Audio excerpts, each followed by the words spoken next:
There's a lot of talk about Kane and Taves and what Chicago will do, and I mean those are assets that probably Chicago will be willing to get rid of.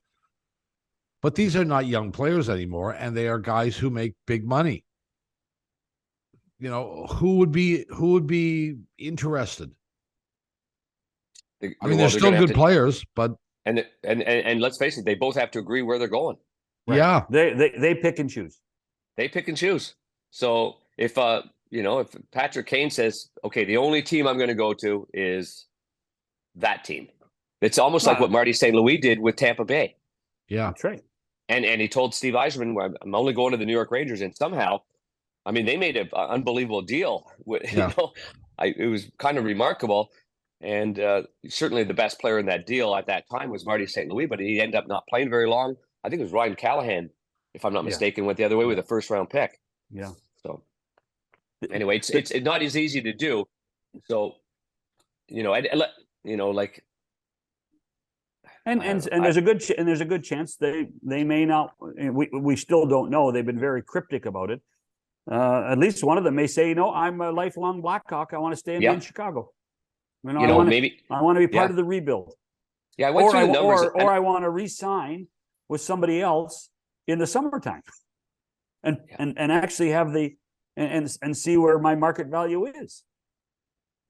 Wouldn't it be? I mean, it'd be disappointing too for two great players that have a winning history. If at the trade deadline day they did agree and nothing really happened too. That's an eye opener as well. And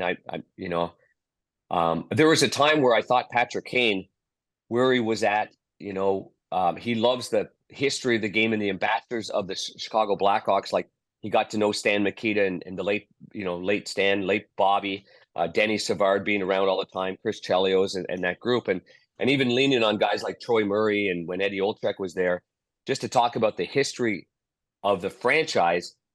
And could you imagine if he could catch, Stan Mikita and be the leader in points, leader in assists?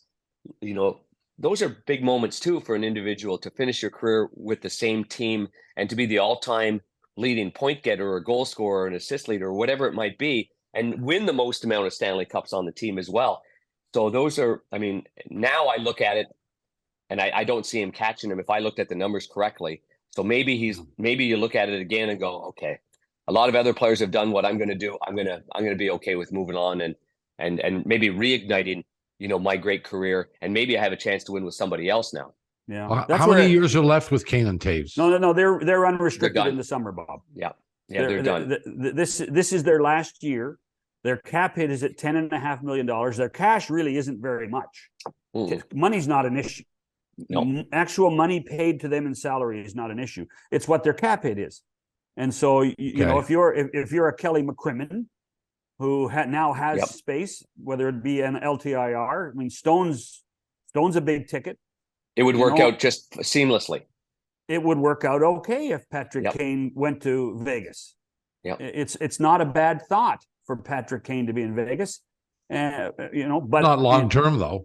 No, well, that's the thing with you're really only, for a team like Vegas, for a guy like Kane, you're only playing for 30 games and how far you go in the playoffs. That's right. And he might, Bobby, he might, we've seen this enough times too. You end up going to that city. Everybody's excited about it. Can you imagine Vegas if Patrick Kane ends up there? He's a lightning rod for, just for talking about, and the highlight reel that you show every night. And if you're the local TV broadcast, our old buddy Darren Millard would have a field day showing some of the great stuff that Patrick Kane has done. And the whole city would sell out in 88 sweaters. Kane 88 he'd go boom. They'd make their money in no time on jersey sales or sweater sales. And then let's say it doesn't work. And in the first round, it goes poof. And after the summer, he thinks about it and he goes, you know what, Kyle? Back in Chicago, let's go 2 years. I'll do the money that works. I'm going to end up my career here, and I'll help out the young kids. And now we're done. You've seen that in your lifetime. Oh, absolutely. You might want to record that segment there, Bob. That one might be replayed in the summertime. Didn't Keith Tkachuk do that? Didn't Keith do that? Was it with the Blues, traded to Atlanta, came back signed with the Blues? That's exactly right. And help the young guys. And help the young guys and be that be that mentor, which he still is to this day, by the way. And Patrick Kane has evolved. I mean, early parts of the year, that puck was on his stick the whole time. He was on the ice for 25 minutes. He was winning cups and what have you. Maybe not a lot of time to mentor any young kids because they didn't have any young kids. They just had great team after great team. And, now the role has changed. And I think you look at it as a responsibility also to playing the game, as best you can, even as age goes on, is still being in that locker room. And Danny Savard was his coach in his first couple of years, if I'm not mistaken. Is that right? No, he only coached four. Okay, maybe it was Taves then. So it was Jonathan Taves then. But you still have that, savvy, that kind of guy around that says, okay, here's a guy who was one of the greatest Blackhawks of all time, top 100 players in the NHL, Hall of Famer, and he went into coaching, he went into pro scouting and management, and then he got fired, and he still hung around and took you out for a couple of cold ones to talk about what you need to do or do you need any help. I mean, that's leadership, and I think maybe that's where you see the involvement of a guy like Kane and Taves. Yeah. As a player, would you go to a player before you dealt him at the trade deadline, like a Kane or Taves situation, where it's probably for 30 games, and then you say, but we want you to come back next year and the year after, et cetera, et cetera? Yeah. I think there's always is that tampering? I don't think so. I think not that's if you're a under contract. Not if you're still under contract. Right. So it's a conversation that you have with the player. That happens all the time, Bob. And I think that's, I think there's a lot of times where a player, gets told by the GM, just like what you said, and it doesn't have to be a top player. I think we see that, hey, I'm going to move you. I'm going to send you. You've done everything for our franchise. I'm going to send you to a contending team. You're going to have a chance to win. And then when it's all over, let's have another conversation. Because I think highly of you, but you're a UFA. I can get assets for you. And we're not going anywhere right now. So, I mean, that has happened more times than I've made 2-foot putts. Yeah. I didn't say 7-foot putts. Did you notice that? 2-footers. Yeah. So thanks, Bob. Any of the contenders have goaltending issues?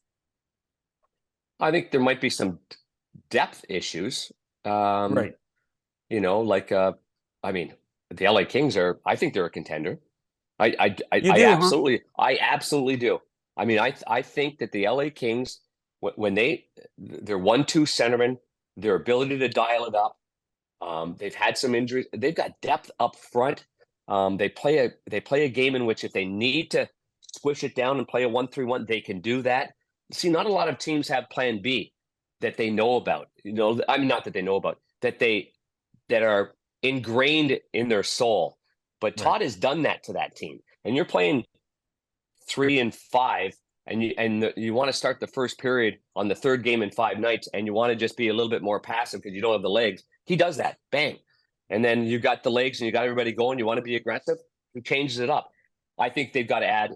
This is just me, but I think they need a little burliness in front of their net, and I do believe that they need a left-hand tough defenseman that could maybe cross-check somebody in the mouth a little bit more, to protect their goaltender. But then at the end of the day, they're one of those teams that you talked about, depth and goaltending, because I know Phoenix Copley has done a marvelous job, and he stepped in, and it's been magical for them.